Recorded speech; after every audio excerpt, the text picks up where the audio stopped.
Every dollar has a story. Let us find yours.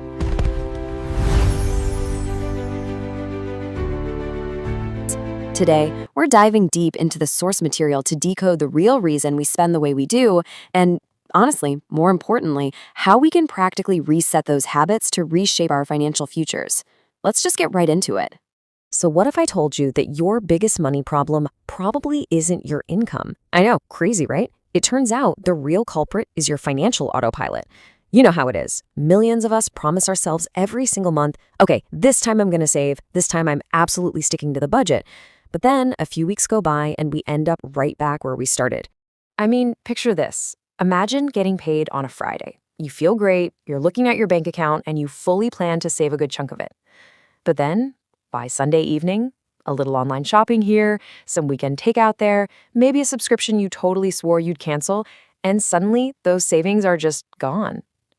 As the text puts it, she isn't lazy, she isn't careless, she's running on financial autopilot. It really makes you wonder, how in the world do we change behaviors that have just become completely automatic? Section 1. The financial autopilot problem. Why we can't just stop. You see, budgets usually don't fail because you went out and bought something huge, like a boat. It's defeated by a parade of tiny, forgettable purchases.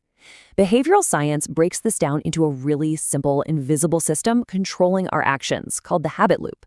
It's got 3 steps. First step is the cue. This is a trigger, like feeling stressed after a long meeting.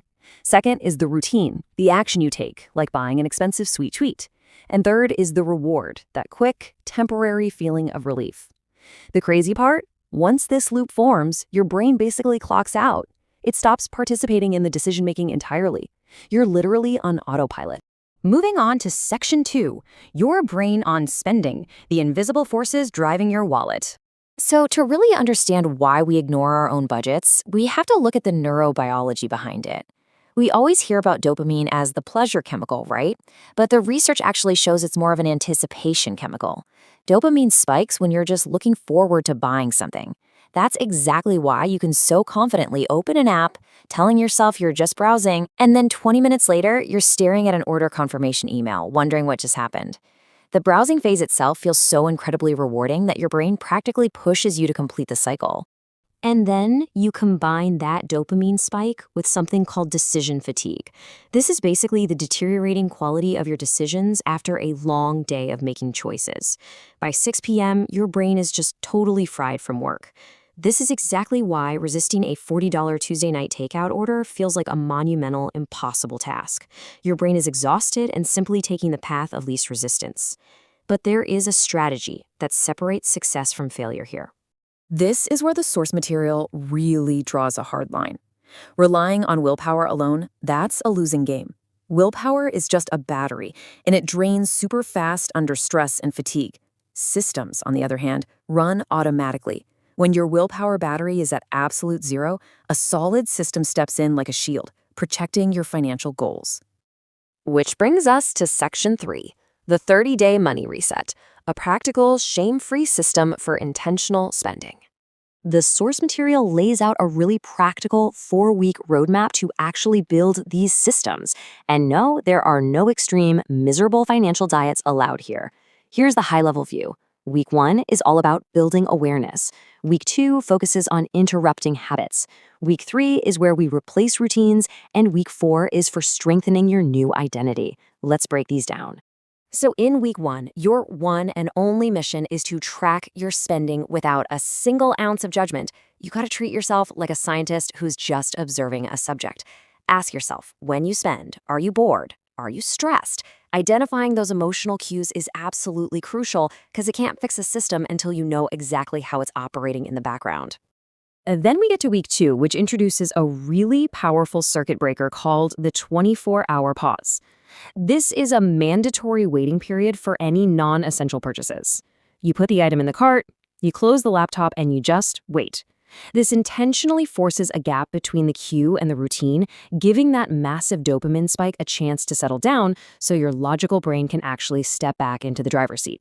Now, Week 3 is all about replacing old routines with better systems because, as they say, nature abhors a vacuum. You want to automate your savings and plan purchases in advance, but here is the absolute most important part. You have to create a joy spending allowance. Just like how highly restrictive food diets fail, financial plans that don't include guilt-free fun money will inevitably crash and burn. This joy allowance is exactly what makes the whole system actually sustainable. Finally, week 4 is for strengthening that new identity. You review your progress and really make sure to celebrate the small wins. Remember, you're not going to be totally perfect in 30 days. If you slip up and make an impulse buy, whatever you do, don't just throw the whole budget out the window. You don't quit, you simply adjust and keep moving forward. Next up, Section 4, Funding Your Future Goals, where these small habits take you.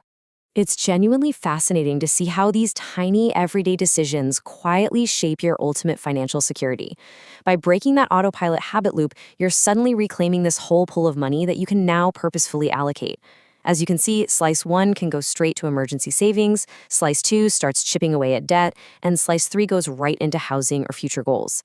Now, obviously, skipping one single coffee isn't going to buy you a house, but redirecting those autopilot habits over time, that is exactly how down payments are born. And that leads right into Section 5. Consistency beats perfection. Small actions, massive impact. The big overarching takeaway from the source material is that long-term wealth really begins with adjusting those simple daily routines. We are basically trading in the old autopilot for a new system. Things like impulse buying, they become the 24-hour pause, that heavy feeling of financial guilt, replaced by planned joy spending. Moving away from the chronic stress of paycheck-to-paycheck living and moving towards the confidence and self-respect that comes from intentional, structured systems. Ultimately, lasting change comes from repeated small actions. Your financial identity shapes your behavior. Compounding small positive habits is just vastly superior to relying on sporadic bursts of intense motivation.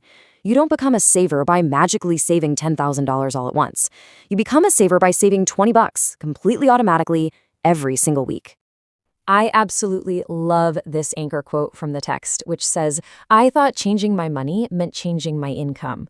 I discovered it starts by changing my daily habits." That is just incredibly empowering. You might not be able to magically double your income today, but you absolutely have the power to change your daily habits right now. So, what's the first money habit you're going to reset over the next 30 days? Is it eating out too often? Ignoring your budget? Or maybe something totally different? Tell us down in the comments. We'd really love to cheer you on. Remember, every dollar has a story. And now you know this one.